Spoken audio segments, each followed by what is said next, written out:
चंचुला के प्रयत्न से पार्वती जी की आज्ञा पाकर तुम्बुरुका विंध्य पर्वत पर शिव पुराण की कथा सुनाकर बिंदुक का पिशाच योनियों से उद्धार करना तथा उन दोनों दंपति शिवधाम में खुशी और सुखी होना।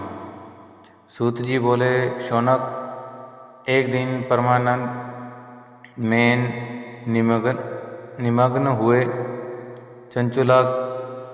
चंचला के उमादेव के पास जाकर प्रणाम किया और दोनों हाथ जोड़कर वह उनकी स्तुति करने लगी। चंचला बोली, गिरिराज नंदिनी स्कंद माता उमे, मनुष्य योनि सदा आपका सेवन किया है। समस्त सुखों को देने वाली शंभु प्रिय, आप ब्रह्म स्वरूपिणी हैं। विष्णु और ब्रह्मा आदि देवताओं द्वारा सेव्य हैं। आप ही सगुणा और निर्गुणा हैं तथा आप ही सूक्ष्मा और सच्चिदानंदन रूपिणी हैं, आज्ञा प्रकृति हैं। आप ही संसार की सृष्टि, पालन और संहार करने वाली हैं। तीनों गुणों का आश्रय भी आप ही हैं, ब्रह्मा, विष्णु और महेश्वर। इन तीनों देवताओं का आवास स्थान तथा उनकी उत्तम प्रतिष्ठा करने वाली पराशक्ति आप ही हैं। सूत जी कहते हैं, शौनक, जिसे सदति प्राप्त हो चुकी थी वह चंचला उस प्रकार महेश्वर पत्नी उमा की स्तुति करके सिर झुकाए चुप हो गई। उसके नेत्रों में प्रेम के आंसू उमड़ आए थे। तब करुणा से भरी हुई शंकर प्रिय भक्तवत्सला पार्वती देवी ने चंचला को संबोधित करके बड़े प्रेम से इस प्रकार कहा। पार्वती बोली, सखी चंचले सुंदरी, मैं तुम्हारी की हुई स्तुति से बहुत प्रसन्न हूँ। बोलो, क्या वर मांगती हो? तुम्हारे लिए मुझे कुछ भी अदेय नहीं है। चंचला बोली, निष्पाप गिरिराज कुमारी, मेरे पति बिंदु इस समय कहाँ हैं? उनकी कैसी गति हुई है यह मैं नहीं जानती। कल्याणमयी दीन वत्सले, मैं अपने उन पति देव से जिस प्रकार संयुक्त हो सकूं वैसा ही उपाय कीजिए। महेश्वरी महादेवी, मेरे पति एक शूद्र जातीय वैश्या के प्रति आसक्त थे और पाप में ही डूबे रहते थे। उनकी मृत्यु मुझसे पहले ही हो गई थी। न जाने वे किस गति को प्राप्त हुए। गिरिराज बोली, बेटी, तुम्हारे बिंदु नाम वाला पति बड़ा पापी था। उसका अंतकरण बड़ा ही दूषित था। वेश्या का उपभोग करने वाला वह महामूढ़ मरने के बाद नरक में पड़ा। अगिनत वर्षों तक नरक में नाना प्रकार के दुख भोगकर वह पापात्मा अपने शेष पापों को भोगने के लिए विंध्य पर्वत पर पिशाच हुआ है। इस समय वह पिशाच अवस्था में ही है। उसे नाना प्रकार के कलेश उठा रहे हैं। वह दुष्ट वही वायु पीकर रहता है, सदा सब प्रकार के कष्ट सहता है। सूत जी कहते हैं, शौनक, गौरी देवी की यह बात सुनकर उत्तम प्रवृत्ता पालन करने वाली चंचला उस समय पति के महान दुख से दुखी हो गई। फिर मन को स्थिर करके उसी ब्राह्मण पत्नी ने व्यथित हृदय से माहेश्वरी को प्रणाम करके पुनः पूछा। चंचला बोली, महेश्वरी महादेवी, मुझ पर कृपा कीजिए और दूषित कर्म करने वाले मेरे उस दुष्ट पति का अब उद्धार कर दीजिए। देवी, कुत्सित बुद्धि वाले मेरे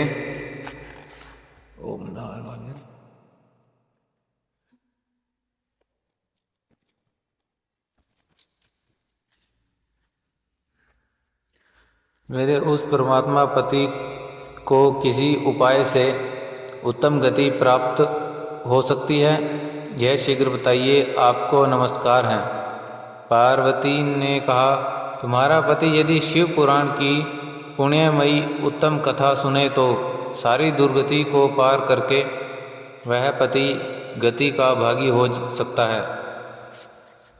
अमृत के समान मधुर अक्षरों से युक्त गौरी देवी का यह वचन आदरपूर्वक सुनकर चंचुला ने हाथ जोड़कर मस्तक झुकाकर उन्हें बारंबार प्रणाम किया और अपने पति के समस्त पापों की शुद्धि और उत्तम गति की प्राप्ति के लिए पार्वती देवी से यह प्रार्थना की कि मेरे पति को शिव पुराण सुनाने की व्यवस्था होनी चाहिए।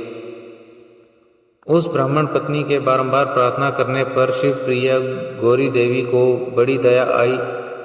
उन भक्त वत्सला महेश्वरी गिरिराज कुमारी ने भगवान शिव की उत्तम कीर्ति का गान करने वाले गंधर्वराज तुम्बुरुकु को बुलाकर उसे प्रसन्नतापूर्वक इस प्रकार कहा, तुम्बुरो, तुम्हारी भगवान शिव में प्रीति है।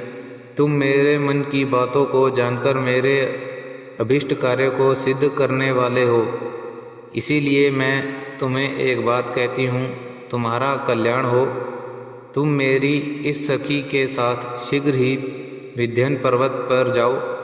वहाँ एक महाघोर और भयंकर पिशाच रहता है। उसका वृत्तांत तुम आरंभ से सुनो। मैं तुमसे प्रसन्नतापूर्वक सब कुछ बताती हूँ। पूर्व जन्म में वह पिशाच बिंदुक नाम का ब्राह्मण था। मेरी इस सखी चंचुला का पति था, परंतु वह दुष्ट वेश्यागामी हो गया था। स्नान संध्या आदि निष्कर्म छोड़कर अपवित्र रहने लगा। क्रोध के कारण उसकी बुद्धि पर मूढ़ता छा गई थी। वह कर्तव्य का विवेक नहीं कर पाता था। अभक्ष्य भक्षण, सज्जनों से द्वेष और दूषित वस्तुओं का दान लेना, यही उसका स्वाभिमान कर्म बन गया था। वह अस्त्र शस्त्र लेकर हिंसा करता, बाएं हाथ से खाता, दीनों को सताता और क्रूरतापूर्वक पराये घरों में आग लगा देता, चंडालों से प्रेम करता और प्रतिदिन वेश्या के संपर्क में रहता था। बड़ा दुष्ट था। वह पापी अपनी पत्नी का परित्याग करके दुष्टों के संगड़ में ही आनंद मानता था। वह मृत्यु पर्यंत दुराचार में ही फंसा रहा। फिर अनंत काल आने पर उसकी मृत्यु हो गई। वह पापियों के भोग स्थान घोर यमपुर में गया और वहाँ बहुत से नरकों का उपभोग करके वह दुष्टात्मा जीव इस समय विंध्य पर्वत पर पिशाच बना हुआ है। वही वह दुष्ट पिशाच अपने पापों का फल भोग रहा है। तुम उसके आगे यत्न पूर्वक शिव पुराण की एक दिव्य कथा का प्रवचन करो और परम पुण्यमयी तथा समस्त पापों का नाश करने वाली है। शिव पुराण की कथा श्रवण सबसे उत्कृष्ट पुण्य कर्म है। उससे उसका हृदय शीघ्र ही समस्त पापों से शुद्ध हो जाएगा और वह प्रेत योनि का परित्याग कर देगा। उस दुर्गति से मुक्त होने पर बिंदुक नामक पिशाच को मेरी आज्ञा से विमान पर बिठाकर तुम भगवान शिव के समीप ले आओ। सूत जी कहते हैं, शौनक, महेश्वरी उमा के इस प्रकार आदेश देने पर गंधर्वराज तुम्बुरु मन ही मन बड़े प्रसन्न हुए। उन्होंने अपने भाग्य की सराहना की। तत्पश्चात उस पिशाच की सती साध्वी पत्नी चंचुला के साथ विमान पर बैठकर नारद के प्रिय मित्र तुम्बुरु वेगपूर्वक विंध्याचल पर्वत पर गए, जहाँ पर पिशाच रहता था। वहाँ उन्होंने उस पिशाच को देखा। उसका शरीर विशाल था थोड़ी बहुत बड़ी थी। वह कभी हंसता, कभी रोता और कभी उछलता था। उसकी आकृति बड़ी विकराल थी। भगवान शिव की उत्तम कीर्ति का गान करने वाले महाबली तुम्बुरु ने उस अत्यंत भयंकर पिशाच को पाशों द्वारा बांध लिया।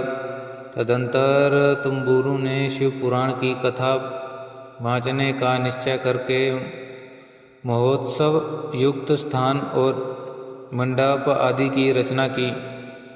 इतने में ही संपूर्ण लोकों में बड़े वेग से यह प्रचार हो गया कि देवी पार्वती की आज्ञा से एक पिशाच का उद्धार करने के उद्देश्य से शिव पुराण उत्तम कथा सुनाने के लिए तुम्बुरु विंध्य पर्वत पर गए हैं।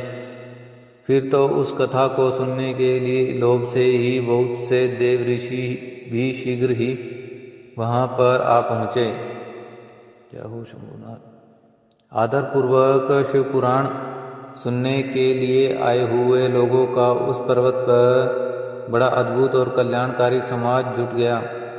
फिर तुम्बुरु ने उस पिशाच को पाशों से बांधकर आसन पर बिठाया और हाथ में वीणा लेकर गौरीपति की कथा का गान आरंभ किया। पहली अर्थात मध्येश्वर संहिता से लेकर 7वीं वायु संहिता तक महातम्भ्य सहित शिव पुराण की कथा उन्होंने स्पष्ट वर्णन किया। 7 संहिताओं सहित शिव पुराण का आदरपूर्वक श्रवण करने से सभी श्रोता पूर्णतः कृतार्थ हो गए। इस प्रकार पुण्यमय शिव पुराण